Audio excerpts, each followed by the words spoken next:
we'd like to remind everyone as well that if you have mobile phones or devices to please turn them to silent so that the flow of the discussion would be uninterrupted.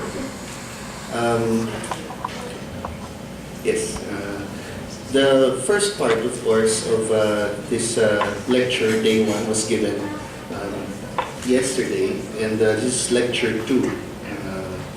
So to start with, the opening remarks will be given to us by Dr. Maria Ella Atienzo of the Third World Studies. She is Director, College of Social Sciences and Philosophy, UP Diliman. Thank you, Professor Taguibao, Dr. Al-Sayyid, my colleague, Professor Amado Mendoza, colleagues and friends in academia and friends in civil society, students. Good morning to all of you. On behalf of CEFIS, maybe you are not familiar with CEFIS. It stands for South-South Exchange Program for Research on the History of Development. And our co-organizers for this forum, namely the Asian Regional Exchange for New Alternatives, or ARENA Philippines, focus on the Global South, the UP Asian Center, the UP Department of History, the UP Department of Political Science, and the Philippine Political Science Association. Welcome to this year's installment of the CEFIS TWSC Social Movements in the South lecture series. The theme for this year's lecture series is the promise of Career Square. Today is actually the second day of the lecture series. Yesterday we had a very good discussion on the clash between the old and new social movements in Egypt, and today we will continue the discussion by talking about the strategies and modes of engagement of social movements with the state and non-state actors. Yesterday we had a very interesting lecture and exchange of views, and we hope that today we will also have the same level of interaction.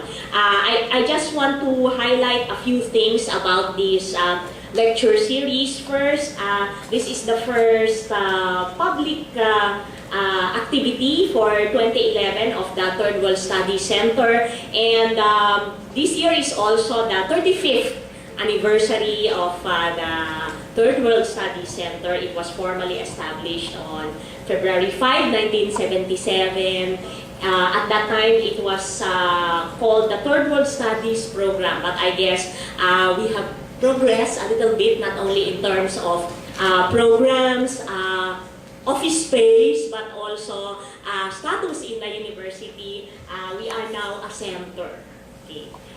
For this particular lecture series, the Third World Studies Center developed the lecture series on social movements in the South to interrogate the relations of contention and collective action to democracy in contemporary history. It focuses on two key themes. One is national and cross-border mobilization in the South, and two, historical reflections and contemporary examination, particularly focusing on Philippine social movements in the 20th and 21st centuries. Specifically, the series hopes to address the following issues. One, the relationship between social movements and democratization. Two, the role of social movements in the wider global arena. 3, social movements, mode and strategies of engagement with the state and non-state actors. And 4, trajectories of Southern social movements. For the past 3 years, we have been partnering with CEFIS to bring the lecture series in Southeast Asia. The idea for CEFIS has this lecture tour program, and the idea of the program was to establish connections between the different research traditions and networks in the South.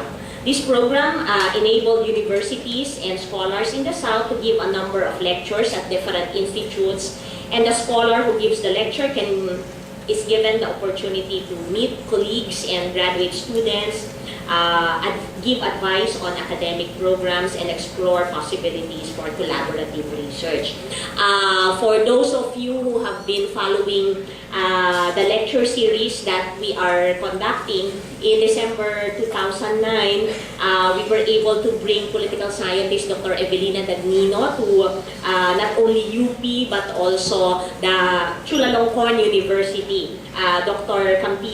Evelina Dagnino is from the University of Campinas in Brazil. In January last year, we were able to bring to UP and the University of Indonesia the sociologist Dr. Ari Sitas from the University of Cape Town. And for this year, we have Dr. Al-Sayyid from Cairo University and American University in Cairo. He will be giving lectures not only here but also later this week at the University of Indonesia. I also would like to perhaps inform you that this will be our last partnership with CEFIS, not because we have parted ways with CEFIS, but because CEFIS has officially closed as of December. Last year, this is usually the fate of many institutions, and probably CEFIS has also been affected by the financial crisis in Europe. But we hope that the Third World Study Center will be able to find partners, because we want to continue these social movements in the South Lecture Series. For the context of this year's lecture series, we have a lot of students here in the audience today, and many of you have been aware of what is happening in Egypt, and many of you have been following the events since last year, because we have seen how decades-long rule of Hosni Mubarak was brought down, mainly by,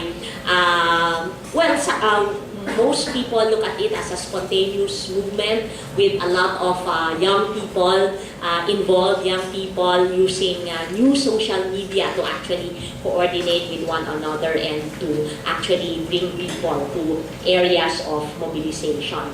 But of course, we are also familiar, closer to home, with how toppling a dictatorial regime is not actually the end of the revolution. It's actually perhaps the beginning of the harder part. If we really want to have a revolution, democratic consolidation is the harder part of this particular work of social movements. And in the case of Egypt, there are no clear indications about which groups or group will fill the vacuum and what type of system will clearly emerge.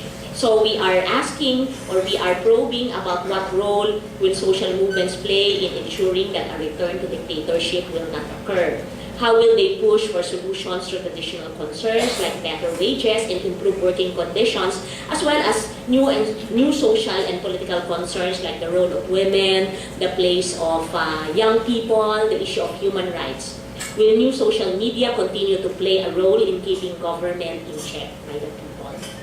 In this context, an exchange with activists and scholars from nations that went through similar people power upheavals may help Egyptian social movement actors to focus on ensuring that democracy is consolidated. Such a dialogue may also give social movement actors in states that underwent similar upheavals an alternative perspective to reassess their progress in state building and democratization.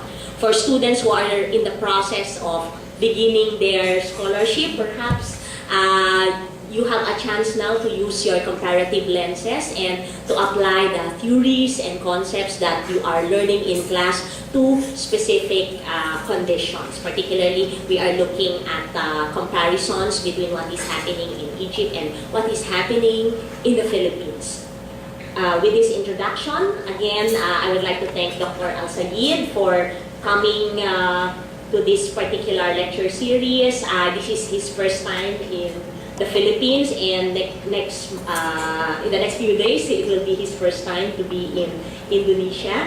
Of course, Professor Mendoza for agreeing to be the reactor.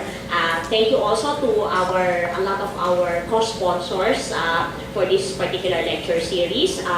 Our students, faculty, staff, and